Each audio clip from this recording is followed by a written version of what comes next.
Matthew 12, 1 through 8. At that time, Jesus went through the grain fields on the Sabbath, and his disciples became hungry and picked heads of grain and eat, to pick the heads of grain and eat. But when the Pharisees saw this, they said to him, "Look, your disciples do what's not lawful on a Sabbath."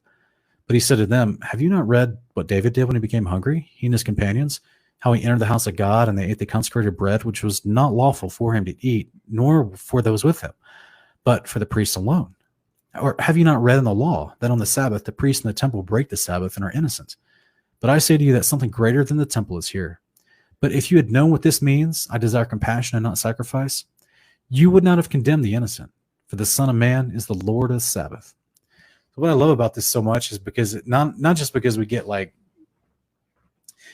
some haters coming to Yeshua trying to falsely accuse him of stuff out of context, because as he reveals to them in his brilliant answer, brilliant and just courageous, bold answer to them, he's basically saying, he's calling them out. Have you not read the law? Have you not read the scriptures? This is something that, guys, we deal with this every day.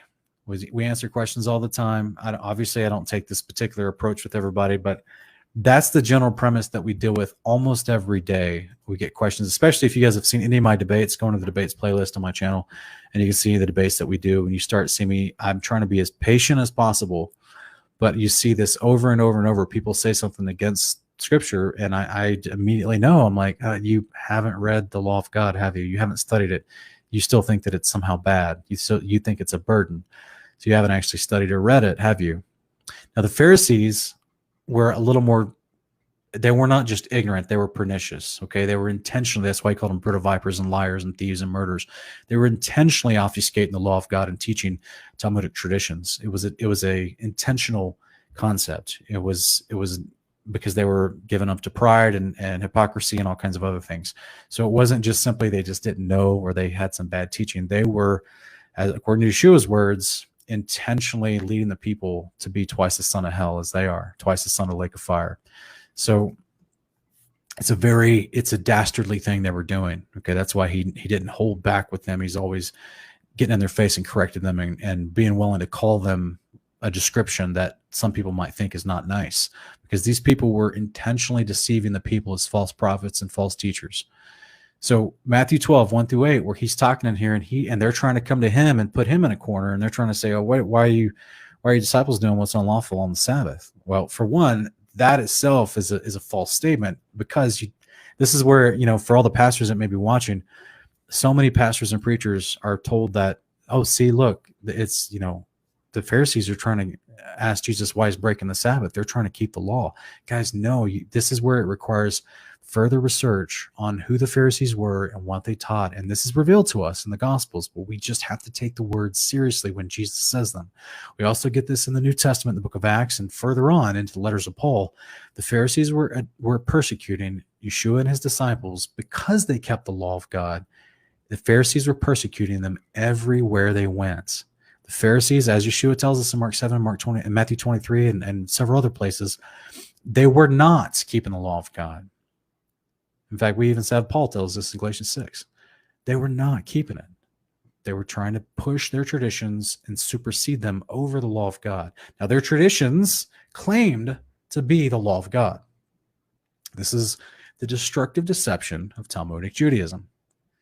So they were imposing themselves as teachers and shepherds, saying that, "Oh yeah, we keep the law of God. In fact, yeah, if you don't want to sin and break Deuteronomy 24:19, then you have to do all these other things before you abide in Deuteronomy 24:19. You have to do all these other things." You see what I'm saying? So this is the problem, where they were nullifying, as Yeshua tells them in Mark 7, 8 through 11, they're nullifying the commandments of God for the sake of their traditions. And this was a problem. Okay, we still have that today. So if you're a pastor and you've been told by whatever seminary you went to that the law of God is a burden and that it's bad, you're believing something that was sold to Protestant churches by Talmudic Judaism from over 1,000 years ago. I don't know if you realize that or not, but you've been sold a lie. So this is where We have a whole playlist called Torah Apologetics. I break down all the law, and we're doing it, as well with this series as well. So hopefully you start to see that the Pharisees are constantly coming up to try to trap Jesus in something according to their traditions and not according to the actual law of God. And I'm going to show you that with scripture on this statement right here. Okay. There's 3 parts highlighted. Let's look at the first one real quick. Deuteronomy 14:27. What the Pharisees accused Jesus of? Their disciples were taking the heads of grain as they walked through the wheat field, and they're crushing them up, eating them, right? Like a little snack as they walked.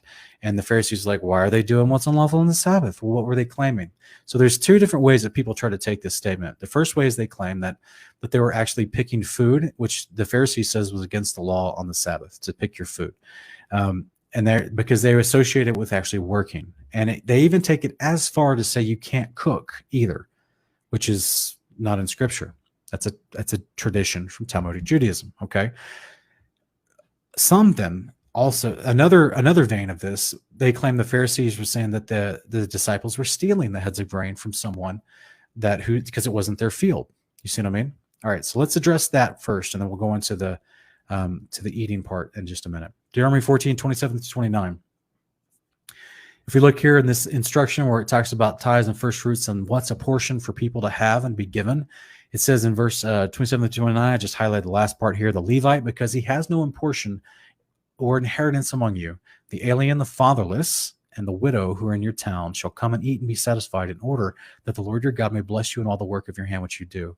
So in this instruction in the Torah, he's explaining to them about excess food they bring in for the tithe, and it's to go to these certain groups, because these groups have in some sense a disadvantage, or in the case of the Levites, they weren't given an actual inheritance, so they may not have as much land to grow food on. So as a result, the other tribes, they got the excess that was brought in on the tithe, but they can't eat all that food because it's a 12-to-1 ratio. So there's a lot of extra food. So therefore the surplus is available for the alien. That's the stranger that's living among them.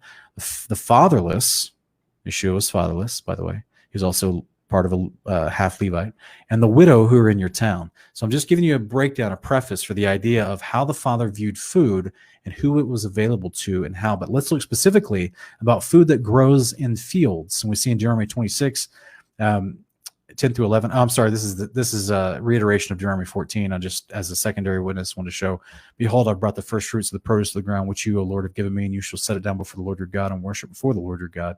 You and the Levite and the alien who is among you shall rejoice in all the good the Lord your God has given you in your household. So just another example here of just saying how the Lord wants them to share the excess food. And Leviticus 19:9-10, it says, now when you reap the harvest of your land, this is talking about, like, remember, Yeshua and his disciples are walking through a wheat field. You shall not reap the very corners of your field, nor shall you gather the gleanings of your harvest, nor shall you glean your vineyard, nor shall you gather the fallen fruit of your vineyard. You shall leave them for the needy and for the stranger. I'm the Lord your God. So in short, all it's saying is when the farmer goes out to take care of his field, he goes, he makes his pass through, but he doesn't get all the edges around the corners. And if there's anything dropped, leave it. That's fine. Father's going to bless you with everything you got. You leave those little bits for the people that might need it. You see what I'm saying? So the idea of this, what people interpret this claim that the unlawful thing that's being done, according to the Pharisees, was that they were stealing food from someone. No, the food was already intended to be gleaned for those who might need it, for a variety of different categories, of all of which Yeshua and his disciples easily fall into in this scenario. And we also have Matthew 12:1-8, this other idea that he's breaking the Sabbath specifically because he's eating, or that he's cooking in some regard, or he's gathering food to be eaten on the Sabbath. But that's why Yeshua goes into and breaks it down in the bulk of this passage in verses 3-7, where he goes on to explain to him, like, they haven't read the law of God. Apparently, they don't realize that if you're doing something if you're eating food on the Sabbath, the Father's not gonna chastise you just because it's not food that you haven't already brought into your house and prepared. You see what I'm saying? Just like there was already food that David and his men ate, the showbread, when they weren't supposed to, but yet because they needed it, that was the Father was like, yeah, I've got food. It's part of my law. Any excess food that I have, if you're in need, you can have it. That's what we just read from Leviticus 19 and Deuteronomy 26. You see what I'm saying? So David and his men are not guilty for going in and taking the showbread. They needed it in their mention. No, Abraham, I didn't have the passages up. No. Yeah, I haven't heard them talk about I haven't heard anybody try to rebuttal that the Pharisees they're not eating grapes in this idea in Matthew 12. But yes, I agree with you in the same spirit of them being able to eat grapes and feel to their leisure.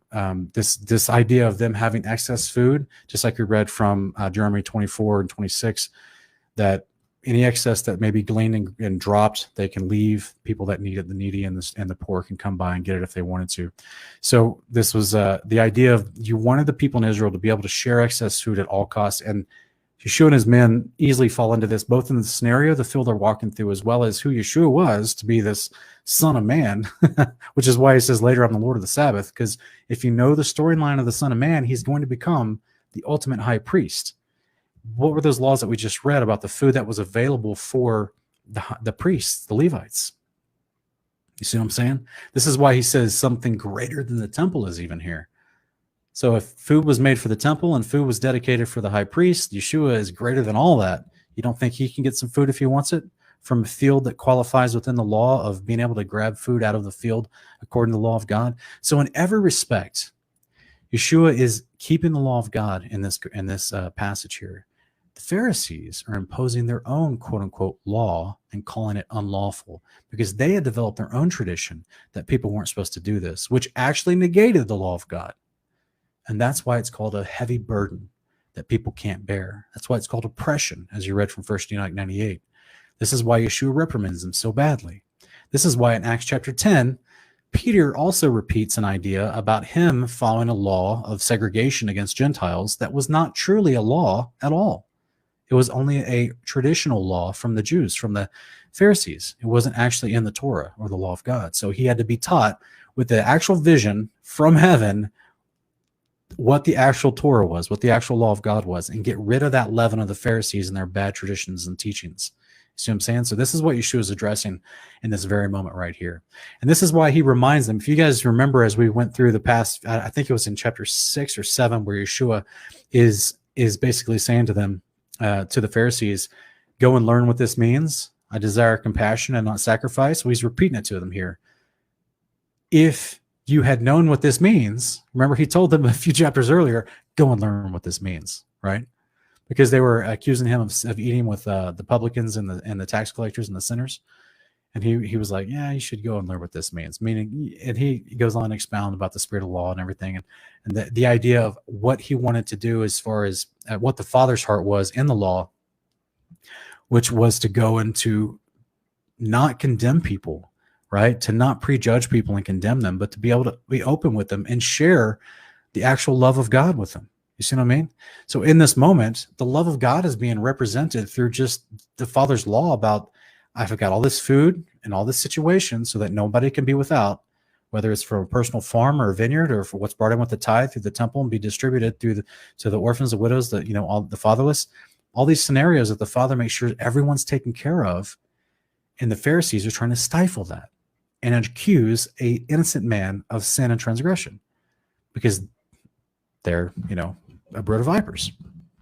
So this was the idea, because they're not doing the law of God, nor did they have the heart of the law of God. You see what I mean? So this is why Yeshua is reprimanding them on all fronts in this passage. And he's keeping the law in order to reprimand them because they do not know the law. So if this is a passage that you are teaching that, see, Yeshua is breaking the Sabbath, we don't have to keep the Sabbath, please consider the verses I just given you. Please go read the front part of the book. Please go study Exodus to Deuteronomy and learn the law of God yourself so that you have a better perception of what's going on in this conversation. If we look at Matthew 12, 9 through 14. Departing from there, Jesus went into their synagogue, and a man was there whose hand was withered. And they questioned Jesus, asking, is it lawful to heal on the Sabbath? So they may have accused him. So it tells you right there their motives. And he said to them, what man is there among you who has a sheep? If he falls into a pit on the Sabbath, will he not take hold of it and lift it out? How much more valuable is a man than a sheep? So then it is lawful to do good on the Sabbath, which is exactly what they were doing in the grains, eating the grains from the wheat, which is exactly what David and his men did, eating the showbread from the temple. You see what I'm saying? Which is exactly what the priests do when they quote unquote break the law, break the Sabbath by doing their job, which is a part of the law in the temple on the Sabbath. And from Numbers 28. So it is lawful to do good on the Sabbath. And only this Pharisaical mindset tries to come in and say, you can't do anything on the Sabbath, even the good stuff, you can't do it. That's the Pharisaical mindset of condemning the innocent, which is unrighteousness. And so he heals the guy, and at the very end in verse 14, it says, but the Pharisees went out and conspired against him as to how they might destroy him. So that it's telling you right there, their motives are hard. They're not trying to keep the law of God, because the law of God is not a burden. The law of God is the light yoke the Pharisees were not keeping. They were pushing a different religion called Talmudic Judaism.